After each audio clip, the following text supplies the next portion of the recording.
Hi everyone, welcome to Interviewsicle, a musical feature where I talk with authors and other interesting guests about their work, their ideas, and the stories behind what they do. Today, we will be talking to Anne West Moss. She is an award-winning writer whose works have appeared in the New York Times and other newspapers and magazines. Her first children's book, Birdy, was published earlier this year and is written for middle grade readers. The book tells the story of 11-year-old Birdy. After losing her mom, Birdy and her younger brother Mouse are sent to live with relatives they've never met out in the countryside, far from everything familiar. And just when things start to feel okay, they're told it's only temporary. Birdy is a story about siblings, about learning to trust people, and finding a place where you belong.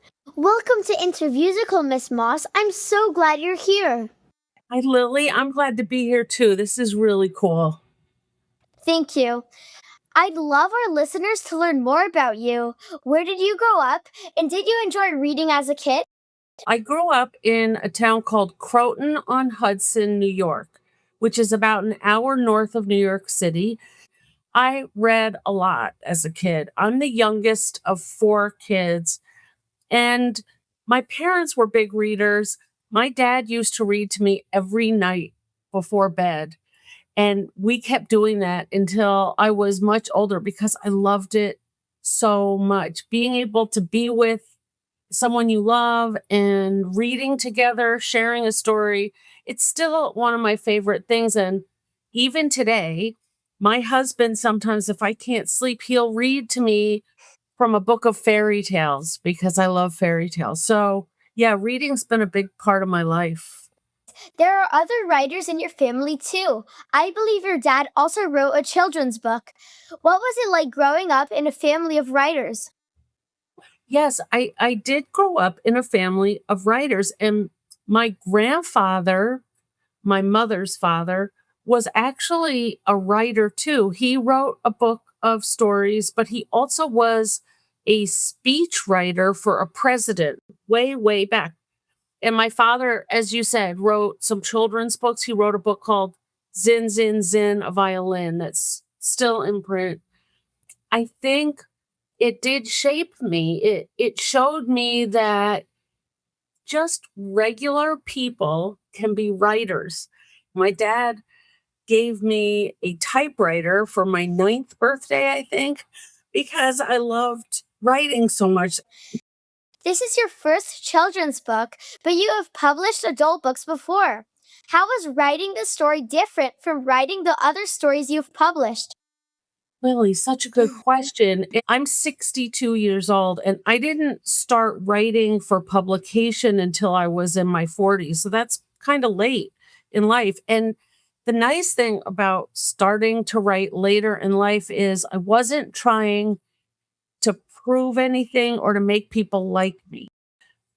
I've always felt like I like to write what I like to read. And so because I read a lot of middle grade and YA, it seemed like a natural fit. I love the world of middle grade and YA because it's very emotionally rich. So is it different? It's not that different. The big difference is content. I'm not going to write about some grown up Yeah. subjects for kids, but that didn't bother me because I really wanted to write about what they were dealing with, wanting to fit in and wanting to make friends and figuring out who you are.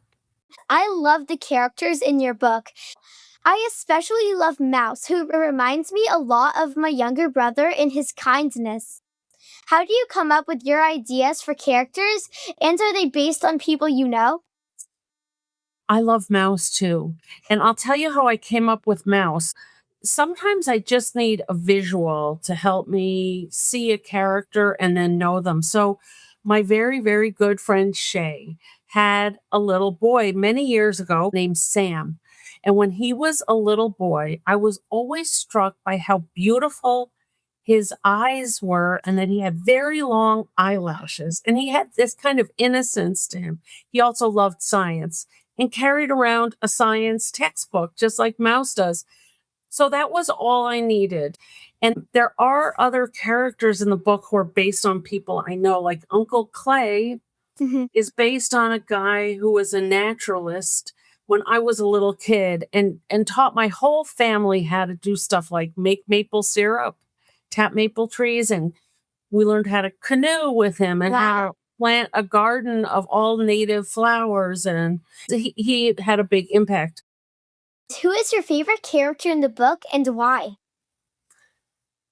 Birdy has my heart because I just feel like she's trying so hard. And there's one part where she writes in her diary, I want to be happy, but I don't know how. And for some reason, when I wrote that, that just like broke my heart wide open for her.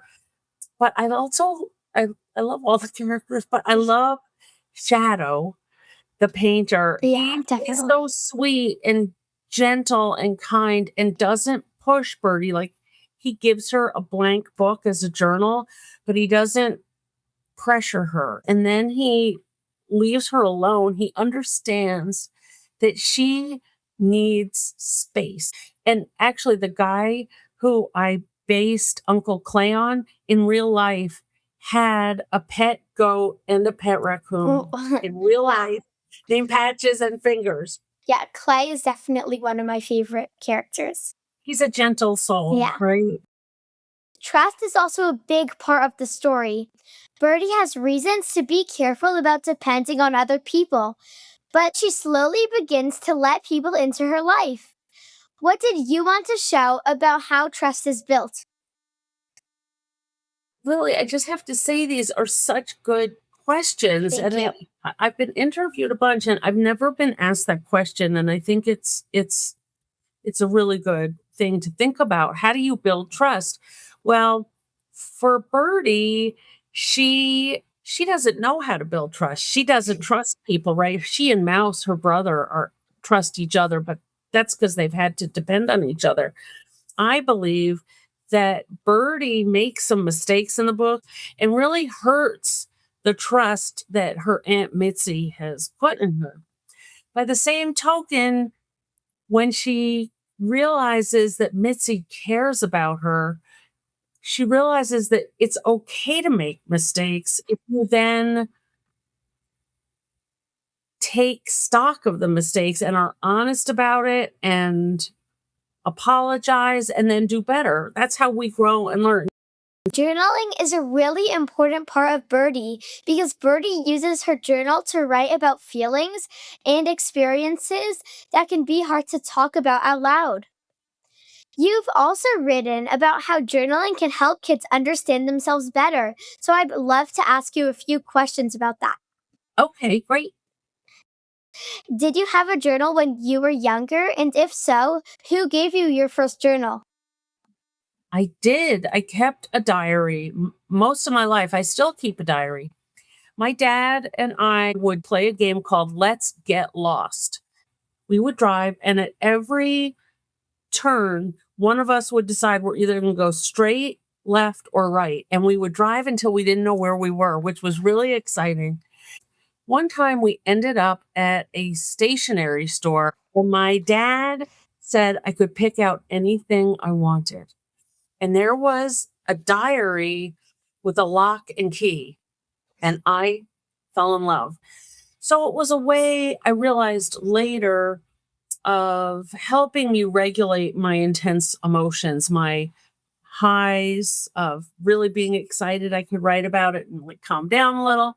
Or if I was upset about something, it would make me less upset, I guess. I've been able to do a few school visits. And one of the exercises I did with a couple of schools was give them some journaling, some prompts to practice in case they wanted to start a journal. And one prompt was, what do you want everyone to know about you? And another journal prompt I did was, who was an adult that taught you something new? Just like the Clay character did for me. And we got some great responses, teachers, parents, friends. When you're a kid, people are teaching you a lot of new stuff. What are some of the biggest benefits that kids can get from journaling? It does this thing called regulating your emotions. It helps with language acquisition and writing, of course, but it also helps with creativity and it helps with stress and anxiety. And I know everyone likes to think that kids are stress free, but I think kids have stress. They have things they're worried about and Yeah. anxiety. So I think it's nice to think of a journal as a place where you can write about if you're worried, write about it, and it makes it less scary potentially. And having a practice or a discipline can be very good for a person too. If you write a little bit every day or every couple of days, you start to have a record of your life, which is a very powerful way of reflecting back on your younger self and learning from yourself. We are living in a time where there isn't a lot of privacy because of social media. And Yeah. if we have a reaction or we like something or we dislike something and we put it on social media, everyone knows about it immediately and you can't really take it back. I'm a big fan of privacy. And I feel like diaries and journals are private and that there's something really powerful about having a private space where you can work things out before you go out into the world and tell people how you feel. What advice would you give to parents and kids if they want to start journaling this summer? I would say give a kid a blank book. Let them pick one if there's a place where they can pick one. And let them pick out a fun pen if they want to. And give them privacy. I think that's important. Let them write about what they want to write about, even if they're mad at their parents. And then ask them if they need help. But if they don't need help, let them do their own thing. If they need help, then you can come up with some ideas like, what was your favorite thing that happened today? Or did anything upset you today? Did you see anything that you thought was beautiful? What are your hopes and dreams? Those are all good ideas for writing prompts for people you admire.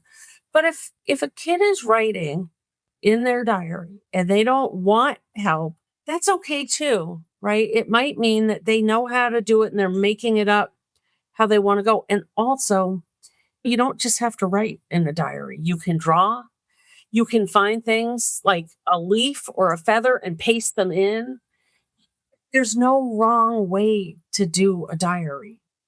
The only right way is the way that you enjoy it. So have fun with it. Now it's time for the lightning round.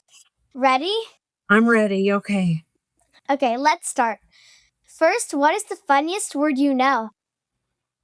My favorite word is cataract, just because of the way it sounds. And it has two meanings. It's both something in your eye, but it's also a fancy word for waterfall. What is the most interesting thing on your desk? The most interesting thing on my desk, I'm looking around. Well, I have my journal here and I love my journal. It's leather, so it smells really good. But I have put a little charm on it, which is a little charm, and that's an author named William Faulkner. And it's because I won an award many years ago, and it was a Faulkner Award, and they gave me that medal. And I never knew what to do with it. So I thought, I'm going to put it on my journal. And now it reminds me when I have moments of doubt about my own ability as a writer, it gives me confidence that I won an award once and I can do it. I can just keep going, just keep trying. So that's a pretty cool Yeah. thing on my desk. What is your favorite snack for writing? This is easy. I just ate some popcorn and I make it in my air popper and then I Yeah. spray it with olive oil and I put salt and stuff on it. And I love popcorn. I like savory snacks. What is your favorite place to write? I like little spaces when I'm writing. I used to write up in our attic, but it gets very hot there in summer. So I moved down to my second floor and I put up a a curtain rod, and I just put these pretty drapes here so that it's just a little space. I'm surrounded by books and artwork, and that bookcase belonged to my grandfather. I like having meaningful stuff around me. Thank you so much for joining us today, Miss Moss. And to our listeners, Birdy is available at your local bookstore or at the library. I hope today's conversation inspired you to read the book, start a journal, or maybe even begin writing a story of your own. Thanks for listening, and I'll see you next time on Interviewsicle. Bye.